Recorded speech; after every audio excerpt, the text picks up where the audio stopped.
দুই বিয়ে বিচ্ছেদ কাটিয়ে ফের বিয়ের পিড়িতে বসতে যাচ্ছেন দেশের শীর্ষ নায়ক শাকিব খান।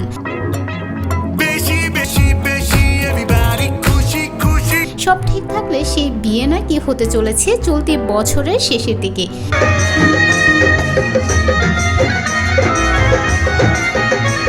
নায়কের ঘনিষ্ঠ সূত্রের বরাতেই খবর প্রকাশ করেছে দেশের একটি বড় গণমাধ্যম।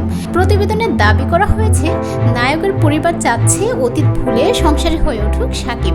এই কারণে তার বিয়ের জন্য পাত্রী খোঁজাখুঁজি চলছে। সবকিছু ঠিক থাকলে চলতি বছরের শেষে ধুমধাম আয়োজনে পরিবারের পছন্দের পাত্রীকে বিয়ে করবেন শাকিব খান। ওই সূত্র আরও জানিয়েছে, শাকিব নাকি পরিবারই ইচ্ছে মতোই বিয়ে করতে চান, পরিবারের পছন্দের মেয়েকেই বিয়ে করবেন। কারণ আগে দুইবার নিজের পছন্দে বিয়ে করে জটিলতার মধ্যে পড়েছিলেন, আর নাকি সে ভুল করতে চান না তিনি। ঢাকার পার্শ্ববর্তী জেলার একটি মেয়ে শাকিবের বউ হিসেবে পছন্দের ফিসফাস শোনা যাচ্ছে। মেয়েটি নাকি যুক্তরাজ্য থেকে চিকিৎসা বিষয়ে লেখাপড়া করে দেশে ফিরেছেন। শাকিবের ডাক্তার মেয়ে পছন্দ। অনেক বছর আগে ডাক্তার মেয়ে বউ হিসেবে পছন্দের কথা গণমাধ্যমের সামনেও বলেছিলেন শাকিব।